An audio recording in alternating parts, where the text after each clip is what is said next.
जेतिकी मु भाभी ताठू अधिक सुंदर ये वृक्ष। तुमर माता कौन कही गरुड़? प्रभु एया जे मनरे कोनोसी इच्छा थाउ ना कहीं जदि आंकु मागिब ना से इच्छा अवश्य पूर्ण होता है। से सत्य कही परंतु कल्प वृक्षर महिमा केवल इच्छा पूर्ण करने मध्य सीमित नुहे गरुड़, यार महत्व ताहाठारु अनेक अधिक। ये वृक्ष को तुम समस्त को देवा संभव नुहे।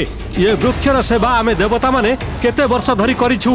यहा ऊपर केवल आमर अधिकार अछि। असंभव। स्वर्ग ऊपर केवल आम असुरंकर अधिकार अछि। आ एथि पई स्वर्गर प्रत्येक वस्तु ऊपर केवल आमर अधिकार अछि। ए कल्प वृक्ष ऊपर भी दुख तो एथि लगे जे यहा पई कली करूछंती तांको ए कथार ज्ञात मध्य नहीं।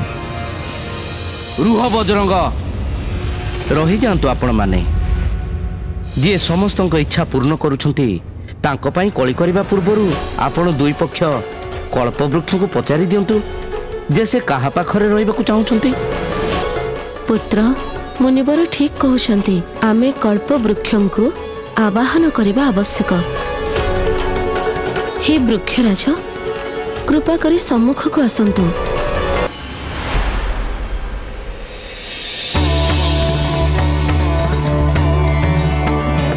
दुई पक्ष जण जण करी निजर इच्छा व्यक्त करंतु। मु काहा को भी चयन करि पारे, हेले आपण दुहिं को इच्छा मु अवश्य पूर्ण करिबी। आउ एही क्रम रे मु निश्चित करि नेबी जे मु काहा साथी रहिबाकु चाहुची। बजरंग कुह, एथिरे तुम मानकर मत कौन? अग्नि वायु कौन मागिबा आवश्यक मोर? प्रभु को केवल माता लक्ष्मी आवश्यक। आउ मते मो मां को प्रसन्नता। शेष भ्राता, आपण कौन मागिबाकु चाहिए कल्प वृक्ष को? मो पाखरे मो परम पिता परम प्रभु श्री विष्णु अछंती।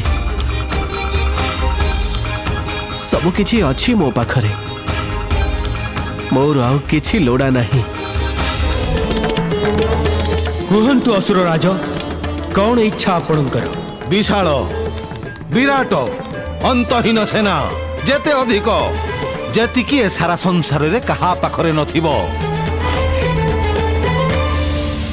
तथास्तु।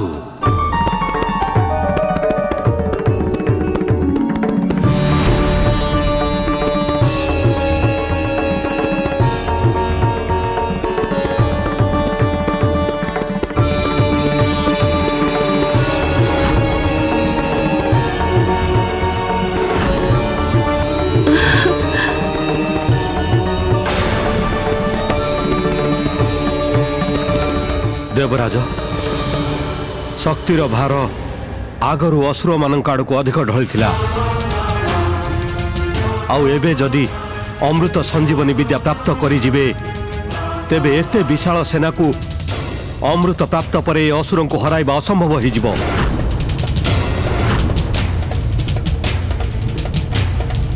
मो मतरे देवराज एमिति किछि मागंतु जहार सहायता रे असंख्य सेना को थर करे ही मारी देई हबो। कुहंतु देवराज, कौन निष्पत्ति नेले आपण? असुर तो पूर्वर अधिक शक्तिशाली होई जाइछंती। देवराज एमिति कोन मागिबे जहा असुरंक ठारू अधिक शक्तिशाली करि परिबो? हे वृक्षराज, मोर किछि नेबार नहीं, मोर किछि देबार अछि आपणंकु। देवराज इंद्र निज अहंकार बसत पुनः भूल करी न बसंतु, नहले समुद्र मंथन सफल हेब नहीं।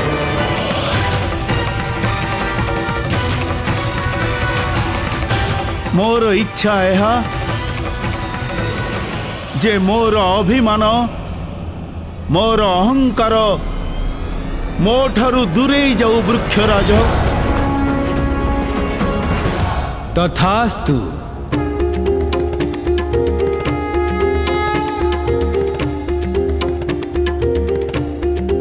देवराज इंद्र भौतिक वस्तु न मागी स्वयं उत्थान पई निज अभिमान को त्याग करिछंती। एथिपई मु तांक साथी रे रहिबी। धर्म योद्धा गरुड़